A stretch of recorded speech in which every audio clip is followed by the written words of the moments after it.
How to solve the mystery of a wasting E of cancer patients with DNA link. One of the most serious impacts of cancer is the sudden loss of weight, appetite, and muscle that can hit some patients in the later stages of the disease. This wasting syndrome is known as cachexia, and it can be triggered in other serious conditions, including heart disease and HIV. In addition, an inherited version of extreme wasting syndromes can affect children. Known as Cockayne syndrome, it causes them to suffer severe malnutrition and wasting that parallels the effect of cachexia. Professor Ketan Patel of Weatherall Institute of Molecular Medicine in Oxford led the research. Photograph, Royal Society. In the case of patients with cancer, individuals can go from seeming quite normal to being wheelchair-bound due to muscle wasting and weight loss in only a matter of a few months, said oncologist Professor Charlie Swanton of the Crick Institute in London. It's quite frightening. Despite considerable scientific effort, cachexia's causes have remained a mystery. However, recent work by UK researchers has raised hopes that scientists are closing in on some of the causes of this affliction. A team of scientists led by Professor Ketan Patel,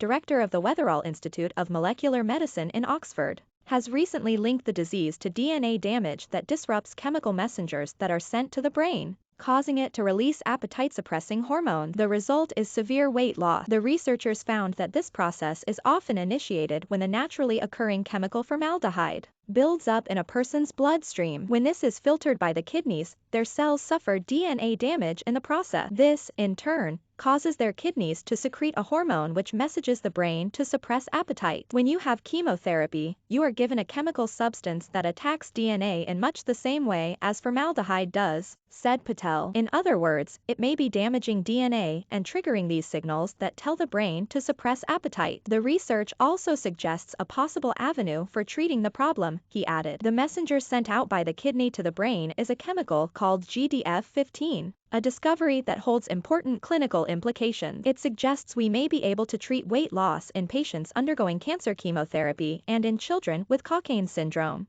By administrating an antibody which neutralizes GDF-15, we might then be able to block these messages and halt the onset of their cachexia. Cachexia is more than losing your appetite and weight loss. Doctors struggle to reverse the condition when it takes hold. Michelle Mitchell, Cancer Research UK chief executive, however, Swanton counseled caution. This is a fascinating and important study. GDF-15 is one known mechanism that contributes to the development of cachexia, but it is not going to be the only one. We need more work like this to understand other roots and causes as a matter of urgency, as we know this syndrome contributes to our inability to treat patients as they become weaker. Progress in genomics and in understanding the causes of cachexia has led the disease to becoming a focus for the Grand Cancer Challenges program recently established by Cancer Research UK and the US National Cancer Institute. This pinpoints the condition as a prime target for tumor research on both sides of the Atlantic. Cachexia is more than losing your appetite and weight loss, and doctors struggle to reverse this condition when it takes hold,